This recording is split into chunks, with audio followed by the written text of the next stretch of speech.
Have these three notes just confirmed that Fi is in Age of Imprisonment? A new, albeit very short trailer for Age of Imprisonment dropped during the Nintendo Partner Direct. And while the game is looking absolutely incredible, Nintendo left us with one of their patented teasers right at the end of the trailer. During this teaser, we see an area that appears to be within the depths. A stone door lay below a cluster of tree roots that appear to have been fossilised. This door that is shown is seemingly a Zonai seal, that bears semblance to the door within the Temple of Time on the Great Sky Island, only coloured in Zonai green and gold, seen upon the colours worn on the ancient hero. We seemingly move past this door into a long pitch black tunnel. At the end of this tunnel seems to be a similar magic to what holds Ganondorf in place at the start of Tears, but upon closer inspection we can see that it's a rune, seemingly depicting the seal that has been etched onto stone. The exact markings are hard to make out, but I think that they show that you should give this video a big like, and you should probably subscribe to the channel for more content. Hang on, no, but that's not right. My mistake. I mean, you should still do that. But from what I can see here, we have what could be depicted as a hero, with his head just here, wielding a shield here, encircled by the faithful Ouroboros symbolism that we've seen within the trailers for Tears of the Kingdom. Of course, that could be me reaching here, but I feel as if this motif makes sense when we get to what is presumably the final room in this chamber. We next see a construct, similar to Minoru's construct in Tears, but thinner and smaller, being bound together by some form of magic. Presumably due to its colouring and its binding properties, Zonai magic. I personally find this fascinating, as it shows the scale of how powerful fuse magic can really be. A relatively big thing is also made about this construct having hands, specifically humanoid hands, in direct contrast to Minoru's handy prong-styled hands. The hands attach onto the arms of the construct and we get a glimpse of the chest plate, which is noticeably golden, in stark contrast to the rest of the Zonai green that the construct is made up of. And that's it. No further clues, the screen fades to white and we're left with another mystery to solve, and more questions rather than answers. But there is just one more clue. As we get the shot of this hallway, a very familiar tune begins to play.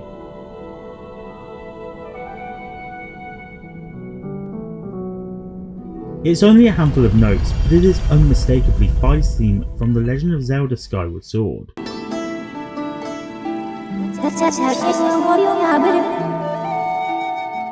Fi is the spirit that resides within the goddess sword, and Link's companion in Skyward Sword.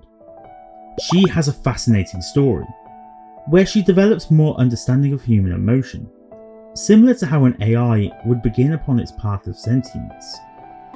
She begins the game merely there to give instruction, giving the player their mission updates as it were, via the use of probabilities, explaining that it is X amount % likely that an event has happened, usually that Zelda has been to an area, but as her story progresses and she begins to understand Link's feelings towards Zelda, she begins to feel a little more humanised, giving her a fantastic subtle story arc within the game. These notes used within the trailer are very clearly the introduction to Fi's theme, but what significance could this potentially bear upon Age of Imprisonment? There are a few potential answers here, and one is a lot more fun than the others, so I think we come to that one last. The first is that this construct is a form of the ancient hero, built by the Zonai when there is no hero to protect them. This would make sense, as when you look at this construct, a lot of its colouring patterns match the patterns used on the ancient hero's aspect, which again is likely a creation based on what the Zonai believe the ancient hero to have looked like. This goldwork on the chest plate, for instance, is likely to have been done to reminisce the necklace adornment that the ancient hero wore. And more notably, the knee sections on the construct heavily resemble the leg armour on the ancient hero's aspect. Finally, to close this thought off, the hands here have claws rather than typical fingers and nails, again mimicking the bestial form of the ancient hero. The magic is of course in this world fuse magic, likely caused by a zonai seal similar to that which binds and seals Ganondorf in place. Of course, this ignores the music choice by Nintendo in total, but it could easily be that Nintendo have opted to retcon the jingle to reflect the hero spirit, as it were. Obviously, that's not a satisfying answer to this teaser, but let's not forget that Nintendo haven't exactly taken the fun approach with lore, especially within the Wilds era. So it remains as the most sensible answer to this riddle left by Nintendo. But what if it isn't that at all? What if we live in a completely alternate world here where Nintendo have decided to just throw everything that they've built into the lore of Hyrule into this one game? Well, based on the fact that this game belongs to the same series of games that threw absolutely everything into branching timelines based on multiple universes, it may very well be possible that this is another possible outcome. Not so much that this is indeed a multiple universes scenario, but that the construct is in fact inhabited by the spirit of a past Link, Skyward Sword Link to be precise, via the medium of dimensional torsion, which of course has been a thing within both Zelda mainline games and spin-offs like Age of Calamity. There is a chance that because Fi's theme is one of the most recognisable tunes within Skyward Sword, that this tune has been used to symbolise a link within the game it's originated from, and not necessarily that it has anything to do with Fi specifically. Of course, this idea relies on the idea of us opening up pocket dimensions within an area that is already set within the past, and the events therein have already been caused by time travel shenanigans. This idea relies solely on the fact that someone akin to Minoru would be able to pull the spirit of Link from the very distant past and attach it to this construct. However, this also may not be totally impossible either. For instance, we've seen the powers of amplification on show in the Gerudo Assault memory in Tears of the Kingdom. During this scene, both Sonia and Zelda lend their power to Rauru in order to create an energy wave strong enough to disrupt a Molduga stampede.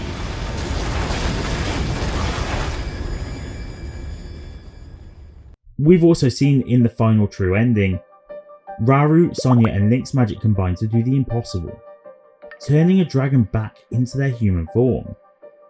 So with this in mind, if Minoru's magic over the spirit combined with the time magics of both Zelda and Sonia, there may well be potential that Minoru could literally reach the spirit of a hero transcendent in time. Of course, this is very hypothetical, but also this game, remember, has been described as a canonical series of events by Nintendo within the first trailer to the game. This, from a canonical point of view, a hero from countless aeons ago has his spirit pulled through time to help with the final battle against Ganondorf, does seem a little too far out there. Another potential idea, according to fellow Zelda creator Zelda Lore, is that there could actually be a third option available. He theorises that the room that this construct is housed in looks very similar to the Shrine of Resurrection. It's clear that these rooms that we travel through during the trailer are within the depths, but their exact location are unknown. There is a possibility therefore that this room is located underneath the Shrine of Resurrection, allowing the soul to be transferred to the construct. But whose soul in this instance should inhabit this frame? Well, he follows the same school of thought as myself, in that we could be looking at the ancient hero here. The markings are almost too similar. The armour is now identical, although more polished.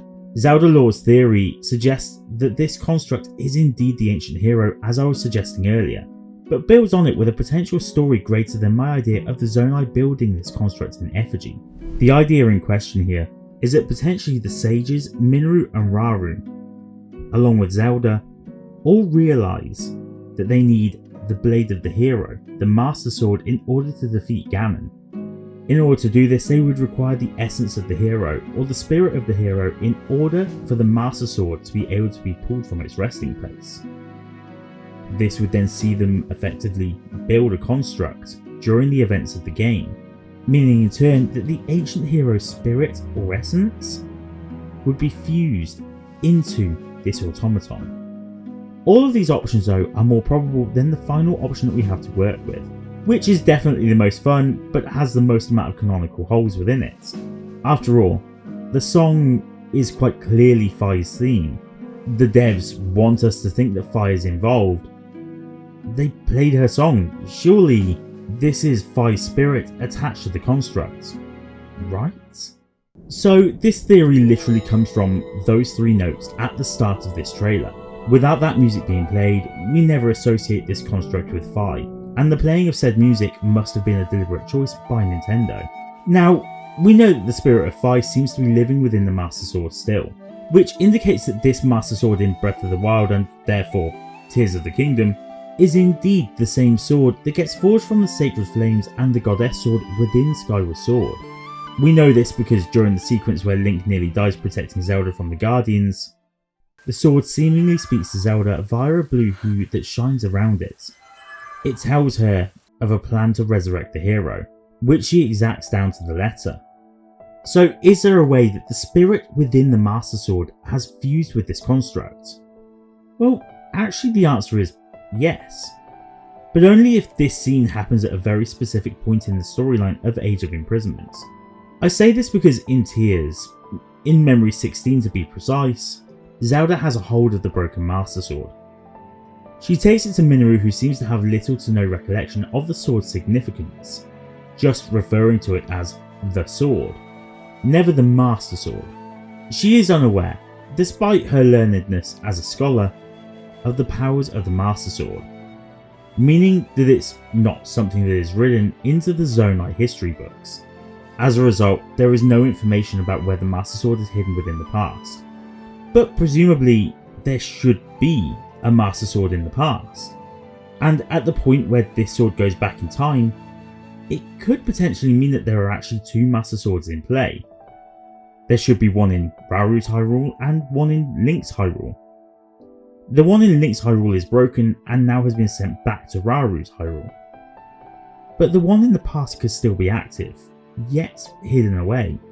So in this world, Age of Imprisonment will be based around what is clearly a search and recruitment of the sages in order to fight in the imprisoning war. From there we'd move on to the forging of the ancient hero's construct and the finding of the Master Sword.